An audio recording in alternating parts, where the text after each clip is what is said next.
Eu sumi, é verdade, e eu espero realmente que você compreenda o meu sumiço, são coisas da vida. Eu me mudei, eu rompi com um emprego de anos que consumia a minha mente e me deu um burnout, e através das leituras eu passei a compreender que eu precisava me priorizar. Desapareci, mas voltei, então nós vamos retornar à nossa leitura. Eu já li esse livro algumas vezes e vou aqui passar para vocês esses ensinamentos através do livro da doutora Gladys McGarey. E a gente vai dar continuidade aonde nós paramos. Eu espero que você compreenda de coração e que você me perdoe e que você continue aqui comigo, lendo histórias. Estamos lendo o livro A Vida Bem Vivida, da doutora Gladys McGarey, capítulo 2, Por que estamos aqui? Nem todos encontram o seu caminho tão novos como eu. Muitos debatem-se para descobrir quem são verdadeiramente e o que lhes dá sumo. Pode ser algo que vive dentro de nós, mesmo abaixo da superfície, mas parece estar fora do nosso alcance. Foi o caso do James. James era um recém-licenciado em ciência da computação que não sabia bem o que fazer a seguir. Eu tratava-o e aos pais havia muitos anos. Ele viera ver-me incitado pela mãe, mas após uma breve recapitulação e um exame médico, tornou-se evidente que não havia problema nenhum, pelo menos com o corpo dele. Tinha um Walkman preso ao jeans por um clipe. Sim, foi assim há tanto tempo. E tinha os auscultadores à volta do pescoço enquanto os seus olhos dardejavam pela sala com nervosismo. O que te anda a preocupar, James? Não sei pura e simplesmente o que fazer com a minha vida, doutora. Tenho esta licenciatura, tenho um empréstimo estudantil para pagar, mas não sei se eu estou interessado em nenhuma das saídas profissionais. Gostas de computadores, James? Nem por isso, mas sei que os computadores são importantes. O meu pai é engenheiro e acha que é uma carreira segura. Da maneira que o mundo está, não sei se haverá algum lugar seguro. Então, o que queres fazer, James? Não sei, respondeu ele, mas desconfiei que alguma parte do seu inconsciente talvez soubesse. Só que não era seguro para ele admiti-lo, nem que fosse para si próprio. Você tem tido sonhos, James? Contou-me que ocasionalmente sonhava com um cato alto, mas não se lembrava de mais nada. Por isso, eu sugeri que fizéssemos uma visualização e ele concordou. Pedi. Fecha os olhos e olha à tua volta. Consegues ver um caminho? Podem ser pedras da calçada, um caminho de terra, uma estrada pavimentada ou mesmo um passeio. O Jim franziu o sobrolho e, a seguir, a testa dele relaxou. Ali, disse baixinho, começa a percorrer o caminho. Dá um passo, depois outro e mais outro. Afirmei. Agora, olha em volta. Este é o teu caminho. O que é que vês nele? Eu estou na mesa, disse o Jim calmamente, ao fim de 1 minuto. Olha à tua frente. O que vês? O sobre-olho do Jim voltou a franzir-se. Vejo aquele cato, doutora. Ouço tocar tambores. Não sei. Abriu os olhos. Doutora Gladys, eu não sei mesmo. Preciso de entender tanta coisa. Perguntei aos meus pais se podia ir até a mesa acampar sozinho, mas eles estão nervosos. Querem saber se ando a tomar drogas. Eu só quero ficar sozinho, doutora, e conectar-me com a natureza. Eu acho que devias ir, James. Se os teus pais tiverem algum problema, diz-lhes que telefonam a você. Vi o James no supermercado algumas semanas mais tarde e ele contou-me que tinha ido sozinho até a mesa. Disse que fora uma busca de visão. Contou-me que ouvira tocar tambor dentro da sua cabeça durante todo o tempo que lá esteve e que sabia o que queria fazer. Queria tornar-se músico e ia inscrever-se na universidade para estudar produção musical. Via a luz brilhar nos seus olhos. Estava cheio de sumo. O que é que os teus pais acham? Eles se preocupam que eu seja um músico faminto com a minha dívida, mas concordaram que eu experimentasse durante um ano a ver se consigo vingar na música. Como a história do James demonstra, às vezes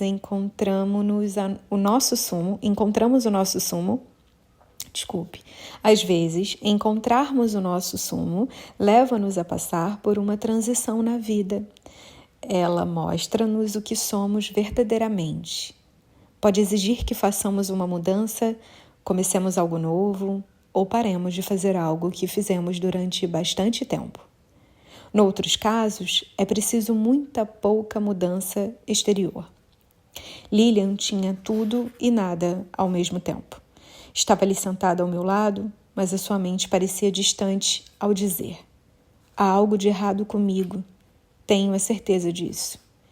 Eu era médica dela havia muitos anos e também tratara outros membros da sua família e, em geral, parecia um grupo feliz. Os seus filhos crescidos eram educados e bem-sucedidos. O seu casamento era estável, era bem relacionada na comunidade e gostava de fazer voluntariado para uma organização local sem fins lucrativos que servira crianças de famílias de baixos rendimentos. Embora Lilian tivesse apresentado diversos sintomas no passado e todos tivessem ficado resolvidos, as suas queixas atuais eram vagas. Talvez estivesse doente, sugeriu, ou houvesse um tumor que desconhecíamos. Achava que talvez estivesse no estágio inicial de um transtorno autoimune ou as suas hormonas estivessem desequilibradas. Estava doente? Disso ela estava certa e confiava em mim para ajudar a perceber do que se tratava. Comecei por colocar a Lilian perguntas mais específicas sobre os seus sintomas. Dói a cabeça? Não. E a digestão? Boa, normal, sem problema. Sentia dores em alguma parte do corpo? Não, nem por isso. Sinto-me envelhecer. Por isso notava ocasionalmente uma pequena pontada aqui e ali, mas nada de especial. A seguir, procurei sintomas psicológicos, perguntando se andava a dormir bem. Sim, durmo bem. E se tiver ataques de pânico ou depressão? Não tive. Mas ela pura e simplesmente sentia-se mal, muito mal. Já não tenho energia para nada, doutora, explicou. Puseram-me a tratar da recolha de fundos anuais para a Children's Society, mas mal consigo completar o trabalho. Parece que me estou a deixar levar pela inércia. Lilian não é a única paciente a partilhar esse tipo de experiência. Não conseguem descrever os sintomas precisos que, por vezes, mudam diariamente. Numas semanas, são dores e mazelas que parecem afetar tudo. Umas vezes parecem simplesmente desprovidos de energia, outras vezes sentem-se apenas desinteressados. A Lilian não conseguia nomear nada disso, mas parecia estar a sofrer dessas 3 formas. Por fim, perguntei-lhe o que se passara realmente. Lilian, disse suavemente, qual acha que é realmente o problema? Ela baixou o olhar para suas mãos macias e muito bem arranjadas. Demorou um minuto a responder e percebi que estava a procurar no fundo de si mesma para nomear algo que ainda não tinha sido capaz de definir e contar. Durante esses longos segundos, esperamos juntas. E depois ela afirmou: acho que não tenho nenhuma razão para viver, doutora. As suas palavras pairaram pesadas no ar, enquanto ambas aspirávamos a sua gravidade. Ao fim de alguns segundos, a Lilian quebrou o silêncio, tentando explicar. Quer dizer, tenho tudo o que sempre quis ter na vida, afirmou. Eu vivo a minha vida. Não tenho a menor razão de queixa, mas Ela hesitou e olhou em redor da sala, tocando o calor, e sentiu o seu colar delicado que usava ao pescoço, como se tentasse detectar a natureza da sua insatisfação. Já ninguém precisa de mim, doutora. Não sinto que a minha vida tenha o menor sentido, concluiu finalmente. A sua voz tremeu e as lágrimas começaram a correr-lhe pelo rosto. Os meus rapazes já não vivem lá em casa. O meu marido tem o seu trabalho e não parece importar-se com o que eu faço por estas crianças, porque o problema delas nunca acaba. Isso é mais deprimente do que tudo. O que é que estou aqui a fazer? Já fiz tudo o que precisava de fazer e não tenho nenhuma razão para estar viva. A Lilian começou a puxar o colar com mais premência, num crescendo de ansiedade. Eu não sei o que fazer a seguir. Talvez não haja nada para fazer a seguir. Talvez eu já tenha feito tudo. Mesmo quando parece que temos tudo, não temos nada sem sumo. Viver sem sumo é um vazio, uma apatia. Não é bem depressão clínica, mas também não é o mesmo que estar vivo. Tal como a Lilian descreveu, faz-nos sentir-nos mal. Esse livro inclui muitas histórias notáveis de pessoas que mudaram completamente de direção. Mas a história da Lilian sempre me foi cara, porque a maior parte da vida não é assim tão dramática. É mais frequentemente o dia a dia, minuto a minuto, tanto quando estamos embranhados no mundo em nosso redor. E quanto não. Muitas das mudanças mais cruciais acontecem em pacientes como esta. Puxei a Lilian para mim e abracei-a com força, elogiando silenciosamente a sua coragem. Nunca me ensinaram a abraçar pessoas na escola de medicina. Hoje, provavelmente, ensinam as pessoas a não o fazerem, mas, mesmo assim, sempre o fiz. Depois, tentei explicar-lhe o que estava acontecendo com ela. A Lilian é importante, só que se esqueceu disso, afirmei. Faz parte de algo maior. Faz parte da vida do seu filho, da vida do seu marido e das vidas dos seus amigos. Faz parte da própria vida, não está acabada e a sua vida não acabou. Ela está aqui mesmo, à espera que se empenhe nela. Contei-lhe que, na minha visão interior, vislumbrava a Lilian e via a sua vida. Era como se conseguisse desenhar à volta dela 2 círculos que não se tocavam. Eles estavam separados. Como podia a vida dela dar-lhe sumo dessa forma? E como podia ela dar algo em troca? Discutimos um pouco mais o seu papel na comunidade e ela pareceu animar-se um pouco. Intelectualmente, parecia compreender o que eu dizia, mas o corpo dela ainda não acompanhara. Daí a uns dias, a Lilian deu uma queda. Estava a sair do pátio quando seu tornozelo se torceu e ela caiu no chão, partindo a anca direita. Soube da queda dela e fui vê-la ao hospital. Já tinham passado quase 2 semanas desde o acidente e estava muito deprimida. Animou-se ao ver-me, mas depois a tristeza logo voltou.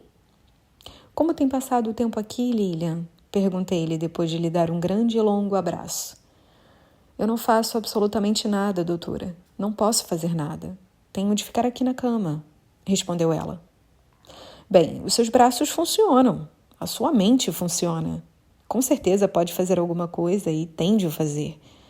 Pois se ficar aqui assim, perderá todo o seu sumo. A Lilian olhou para mim com estranheza. O que posso fazer a partir de uma cama de hospital? Indagou.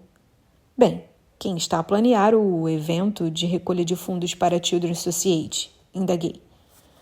Ela explicou que, na sua ausência, a recolha de fundos ficara a cargo de um funcionário da associação sem fins lucrativos, mas, na verdade, ele estava demasiado sobrecarregado para fazer fosse o que fosse. A encorajei a ligar ao funcionário e oferecer-se para retomar algumas das suas responsabilidades. Tente se reconectar com a sua força vital.